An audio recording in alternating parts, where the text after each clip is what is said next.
Good morning, this is Irene from BrainStorm Acres. And this morning I'm going to have a little conversation about our broad beans.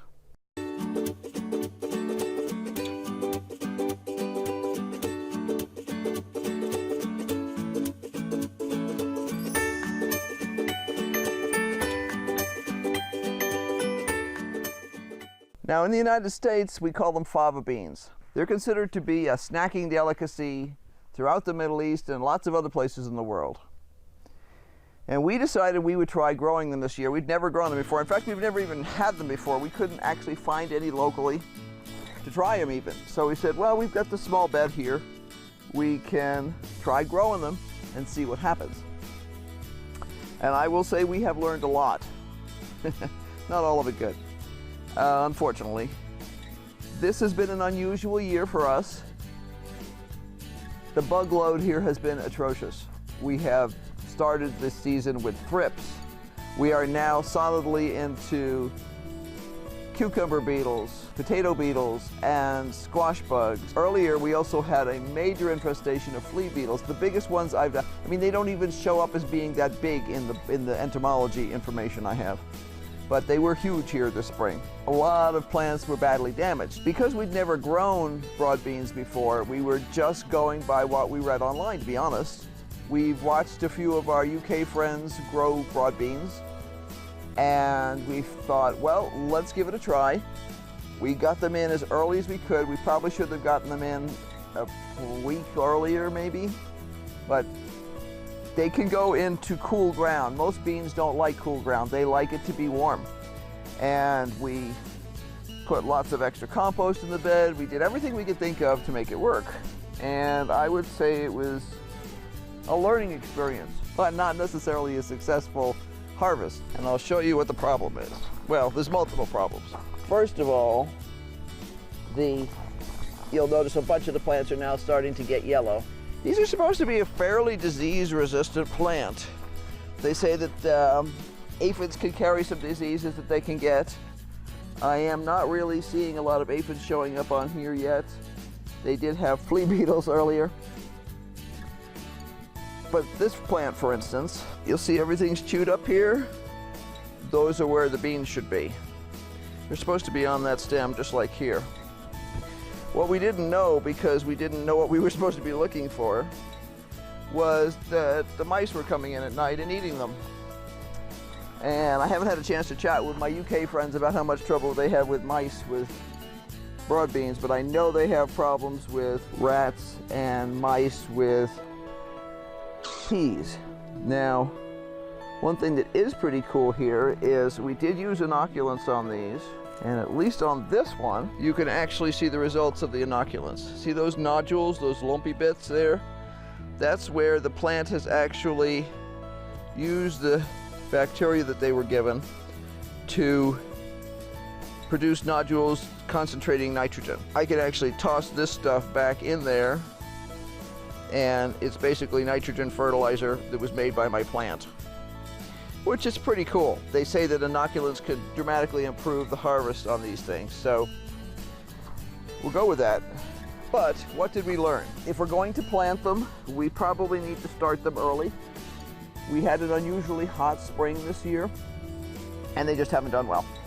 They produced buckets and buckets of flowers, which we didn't realize were being eaten off once the flowers had dropped by mice. We did get enough to try the flavor, and to be honest, we didn't like it. To me, I get a bitter aster taste.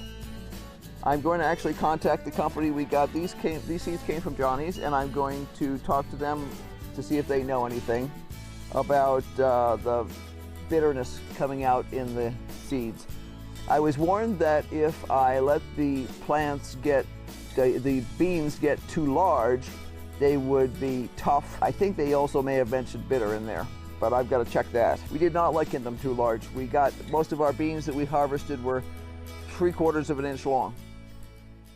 We have discovered that Johnny's also carries online, but not on their catalog, not on the printed catalog that I have, the traditional English version, which is called Windsor.